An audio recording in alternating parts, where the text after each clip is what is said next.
You've chosen the harder path again. Not because you enjoy struggle, but because something in you knows that comfort is a kind of cage. You could settle into what's easy, what's familiar, what everyone around you seems perfectly content with. But every time you get close to that comfortable life, something pulls you away. A restlessness. A knowing that if you stay too long in what feels safe, you'll lose something essential about yourself. And so you choose distance over belonging, challenge over ease, the unknown over the predictable. And you've spent years wondering if this makes you difficult or broken or incapable of happiness in the way other people seem to find it. It doesn't. It makes you someone whose intelligence operates in a way that most people don't understand. And that intelligence doesn't just live in your thoughts.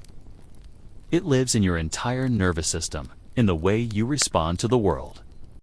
In what feels nourishing versus what feels suffocating. The preference for distance over comfort is not about avoiding connection or rejecting warmth.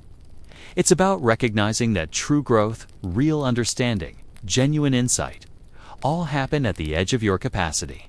And comfort, by its very nature, keeps you away from that edge. When you're comfortable, your brain is in maintenance mode. It's running familiar programs, following established neural pathways, conserving energy by not having to learn anything new. And for many people, this is exactly what they want. A life that doesn't require constant adaptation. A nervous system that can finally relax. But if you have a mind that's wired for complexity, for pattern recognition, for synthesis and innovation, comfort feels like stagnation. Your brain needs novelty, the way other people need stability. It needs problems to solve, patterns to decode, systems to understand. And when your environment becomes too predictable, when your relationships become too routine, when your daily life requires nothing new from you, your intelligence starts to atrophy. You can feel it happening. A dulling, a flattening, sense that you're operating at a fraction of your actual capacity. This is why you're drawn to distance, both literal and metaphorical. Distance creates the space necessary for perspective. When you're too close to something, when you're embedded in comfort and familiarity, you can't see it clearly. You can't question it. You can't imagine it being any other way. But when you step back, when you create distance between yourself and what's known, suddenly you can see the whole structure, the patterns, the assumptions, the places where everyone else is following scripts without even knowing they're doing it. Psychologically, this relates to what researchers call need for cognition. It's a personality trait that describes how much a person enjoys effortful thinking. People high in need for cognition are intrinsically motivated to engage with complex ideas. They find pleasure in mental challenge the way others find pleasure in physical comfort. Their reward systems light up not when things are easy, but when they're difficult in interesting ways. And this fundamentally changes what feels good to them. Where most people experience relief when they finally figure something out and can stop thinking about it, you experience relief when you find something new to figure out. The solved problem becomes boring almost immediately. What energizes you is the unsolved, the ambiguous, the territory that hasn't been mapped yet. And this means you're constantly moving away from what you've mastered toward what you haven't. Which, to people who value comfort and stability, looks like you're incapable of being satisfied. Like you're always searching for something you'll never find. But you're not searching for a destination. You're searching for the experience of searching itself. For the particular kind of aliveness that comes from not knowing. From being challenged, from having to stretch beyond what you thought you were capable of. And comfort, no matter how pleasant, no matter how desired by everyone around you, simply doesn't provide that. Comfort is the absence of challenge. And for a mind like yours, the absence of challenge feels like the absence of life itself. This often shows up in relationships as a pattern that confuses both you and the people who care about you. You're drawn to people who are complex, difficult to understand, who keep you slightly off balance. It's not because you enjoy drama or instability, but because they require you to stay present and engaged. You can't predict them. you can't reduce them to a simple formula. And this keeps your mind active in a way that more straightforward people simply don't. But then, once you understand them, once you've decoded their patterns and figured out how they work, something shifts. The relationship starts to feel comfortable, and comfort for you is the beginning of the end.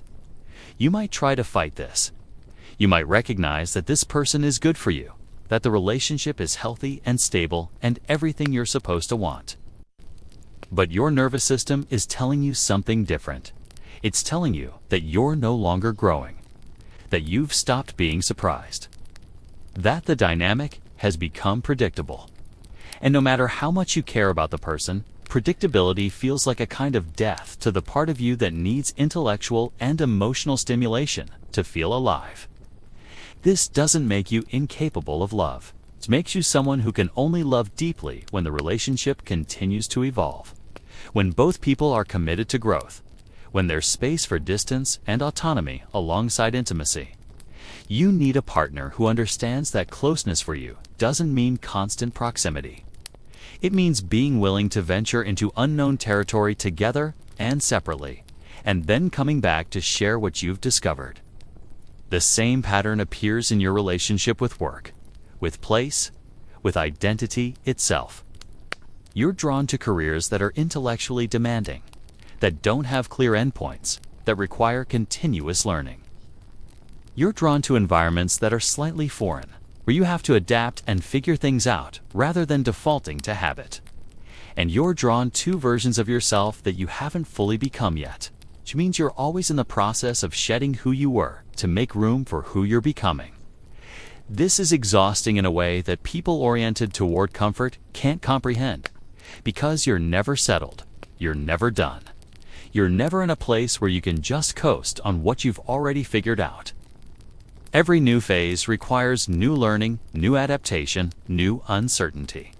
And while others might experience this as burden, you experience it as necessity. Because the alternative, the life of comfortable repetition, feels like a betrayal of your deepest nature. There's a concept in psychology called optimal arousal theory. It suggests that everyone has an ideal level of stimulation that allows them to function at their best. For some people, that level is quite low. They thrive in calm, predictable environments with minimal novelty. But for others, particularly those with certain cognitive profiles, the optimal arousal level is much higher. They need complexity, variability, challenge. And when their environment doesn't provide it, they either create it or they leave. You're almost certainly in the latter category. Your nervous system is calibrated for higher stimulation. What feels like overwhelming chaos to someone else might feel like exactly the right amount of activation to you. And what feels like peaceful comfort to someone else might feel like understimulation, like your brain is starving for input that isn't coming. This isn't a choice. It's not something you can talk yourself out of or train yourself to tolerate. It's the fundamental operating system of your consciousness, and it comes with a price.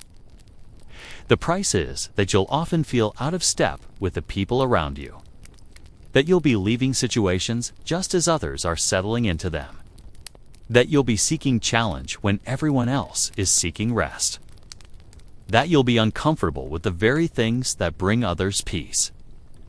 And this can make you feel defective, like you're missing some crucial component that would allow you to just be happy with what you have.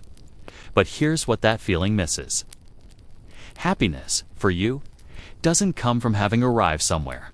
It comes from the journey toward understanding, from the process of engaging with complexity, from the moments when something finally clicks into place after you've struggled with it, from the specific kind of satisfaction that comes from using your full capacity rather than dimming yourself to fit into spaces that were never designed for minds like yours. The people who love you will need to understand this. They'll need to stop interpreting your need for distance as rejection, your restlessness as dissatisfaction with them, your pursuit of challenge as an inability to appreciate what you have.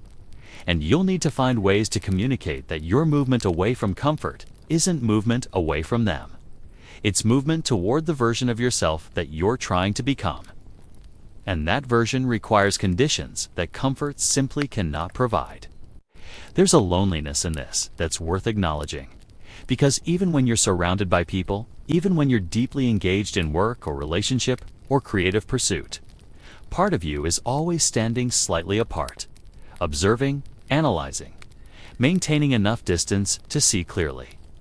And that observer position, while essential to how you process the world, also creates a barrier between you and the kind of total immersion that others describe when they talk about feeling fully present or completely at peace. You might never feel completely at peace in the way they mean it, because peace, for you, isn't the absence of challenge.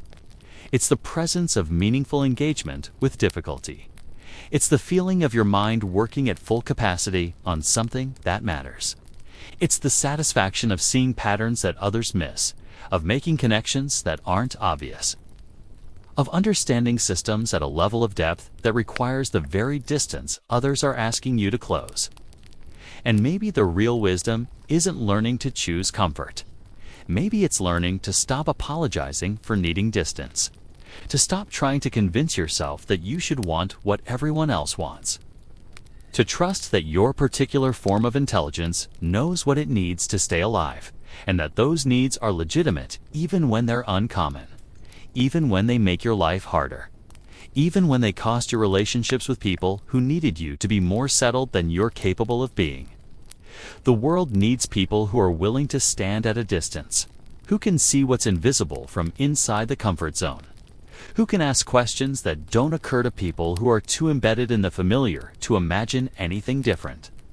Your preference for distance over comfort isn't a failure to adapt. It's a different kind of adaptation entirely. One that prioritizes growth over stability, understanding over belonging, truth over ease. And if you felt the recognition of your own pattern in these words, if something has settled into place that makes your restlessness make sense, perhaps that's worth a quiet acknowledgement. Not grand or performed, but real. A small signal left behind for whoever comes next, searching for permission to choose the harder path. Sometimes knowing others have walked this same line between belonging and becoming is enough to keep going. Enough to trust that distance isn't always loneliness. Sometimes it's just the space intelligence needs to breathe. This is for those who've learned that comfort can be a cage. For minds that need edges and questions more than they need answers and ease. For the ones still choosing growth when the world keeps offering rest. Your restlessness isn't a flaw. It's how you stay true to the complexity you carry.